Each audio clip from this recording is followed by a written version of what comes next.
안녕하세요. 매일 아침 말씀 묵상에 오신 여러분을 진심으로 환영합니다.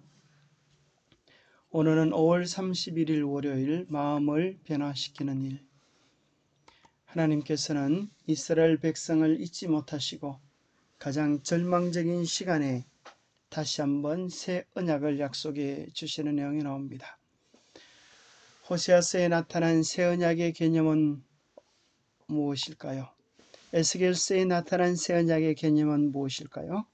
오늘 우리에게 주는 교훈은 무엇입니까? 호세아서에 나타난 새 언약의 개념은 교과 138페이지입니다. 남방유다가 그의 멸망에 이르고 그 백성들이 바빌론의 포로로 잡혀갈 무렵에 하나님께서는 선지자 예레미야를 통해 새 언약을 발표하셨습니다. 이것은 성경에서 새 언약이라는 표현이 나오는 첫 번째 경우입니다. 그러나 예레미야 시대보다 약 150년 전에 북방 이스라엘의 10지파가 멸망하려 할 때도 선지자 호세아를 통해 다시 한번 또 다른 언약의 개념을 언급하셨습니다. 자, 우리는 새 언약의 개념과 그 내용들을 하나님은 이스라엘 백성들이 또 유다 백성들이 하나님께 배반하고 그의 멸망할 지경에도 하나님은 그들을 버리지 않으시고 당신의 사랑을 이야기해 주시는 것을 보게 됩니다. 호세아서 2장 18절 그날에는 내가 그들을 위하여 들짐승과 공중의 새와 땅의 곤충과 더불어 언약을 맺으며 또 이 땅에서 활과 칼을 꺾어 전쟁을 없이 하고 그들로 평안히 눕게 하리라. 내가 너에게 장가들어 영원히 살되 공의와 정의와 은총과 긍휼히 여김으로 너에게 장가들며 진실함으로 너에게 장가들리니 내가 여호와를 알리라. 하나님은 호세아를 이스라엘 역사상 가장 암담했던 시기, 곧 아수르에 의하여 포로로 잡혀가기 직전에 그의 사역을 감당하게 하셨습니다. 호세아는 참으로 음란한 여인 고멜을 사랑하라는 명령을 받고 얼마나 힘든 경험을 했을까요? 그러나 그 경험 속에서 호세아는 깨닫게 되어집니다. 음란한 여인 고멜을 사랑하는 그것은 호세아의 사역이기 이전에 참으로 세상을 사랑하고 제 욕심대로 쫓아가는 우리를 향한 하나님의 사랑이었음을 깨닫게 됩니다. 북방 왕국이 최후로 멸망하기 전에 하나님은 호세아를 통하여 그렇게 엄란한 고멜과 같은 북방 이스라엘을 하나님이 사랑하시고 참으로 그에게 장가들리라고 하는 놀라운 언약을 맺으시는 내용이 나와 있습니다. 역사 속에서 언약의 백성들을 위한 하나님의 계획이 그들의 반역과 불신으로 인해 방해를 받으려고 할 때 하나님께서는 선지자들을 보내셔서 당신의 충성된 백성들과 맺으신 언약이 아직 끝나지 않았음을 선포하게 하십니다. 여호와께서는 당신의 백성들이 아무리 불충실하고 배도와 반역과 불순종의 일을 간다 할지라도 기꺼이 회개하고 순종하며 그분의 약속을 주장하기를 원하는 자들과 여전히 언약 관계에 들어가기를 원하신다는 사실을 선언해 주시는 것입니다. 하나님은 결코 당신께로 돌아오는 한 영혼을 외면하지 않으시는 것을 보게 됩니다. 에스겔서에도 그 새 언약의 개념이 나타나 있습니다. 에스겔서 11장 19절 내가 그들에게 한 마음을 주고 그 속에 새 영을 주며 그 몸에서 돌 같은 마음을 제거하고 살처럼 부드러운 마음을 주어 내 율례를 따르며 내 규례를 지켜 행하게 하리니 그들은 내 백성이 되고 나는 그들의 하나님이 되리라. 에스겔 18장 31절 너희는 너희가 범한 모든 죄악을 버리고 마음과 영을 새롭게 할지어다. 이스라엘 족속아 너희가 어찌하여 죽고자 하느냐. 에스겔서 36장 또 새 영을 너희 속에 두고 새 마음을 너희에게 주되 너희 육신에서 굳은 마음을 제거하고 부드러운 마음을 줄 것이며 또 내 영을 너희 속에 두어 너희로 내 율례를 행하게 하리니 너희가 내 규례를 지켜 행할지라. 내가 너희 조상들에게 준 땅에서 너희가 거주하면서 내 백성이 되고 나는 너희 하나님이 되리라. 에스겔서에 나오는 삼육두유 36장 26절이라고 해서 삼육두유의 별명을 가지고 있는 새 언약의 내용입니다. 유다의 마지막 멸망이 이르렀습니다. 남아있던 백성들은 잡혀갔으며 성전은 불탔고 예루살렘은 파괴되었습니다. 그 땅에 빈천한 국민들 소수만이 포도원을 가꾸는 자와 농부로 남겨졌습니다. 아직 청년이었던 에스겔이 선지자로 부름받았던 때는 그렇게 혼란스러운 때였습니다.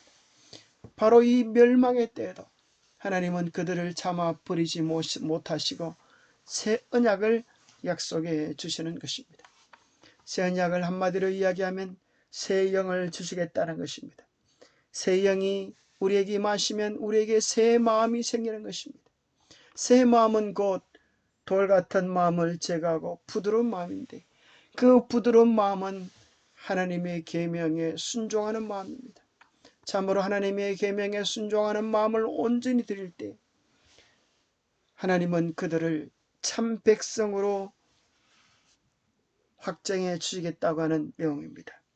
이 모든 일은 성령이 이끄심에 성령의 주관하심에 우리 자신을 바칠 때에 놀라운 역사를 이루어 주시겠다고 하는 약속입니다. 오늘 우리에게 주는 교훈은 무엇입니까? 성령으로 새로워진 마음의 특징, 세속적 마음을 가진 사람은 하나님의 말씀을 명상하는 데서 기쁨을 발견하지 못한다. 그러나 성령으로 새로워진 마음을 가진 사람에게는 성경에서 거룩한 미와 하늘의 빛이 비춰온다.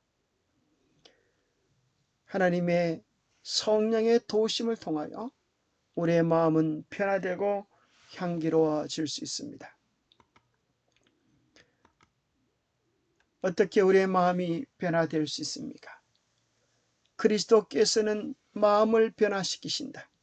그는 믿음으로 말미암아 그대의 마음 가운데 거하신다. 그대는 이 그리스도와 연합을 믿음으로 말미암아 또는 그대의 마음을 항상 그에게 바침으로 말미암아 유지해야 할 것이다.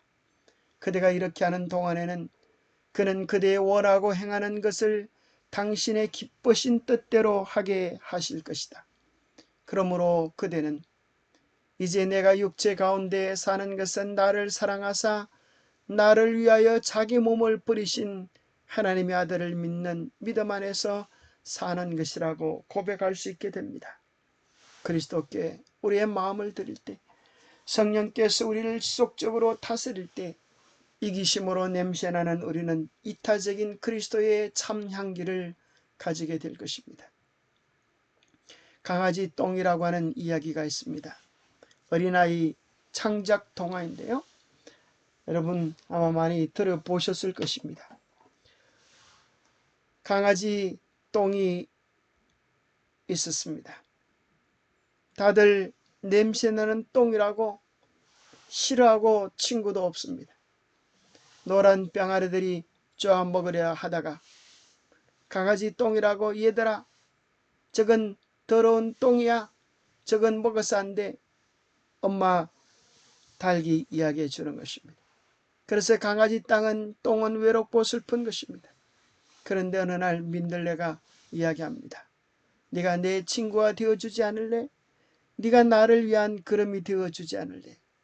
그 이야기를 듣고 강아지 똥이 녹아지고 없어져서 민들레의 그름이 되고 이제 그 냄새나는 강아지 똥은 민들레의 향기로 변하게 되었습니다.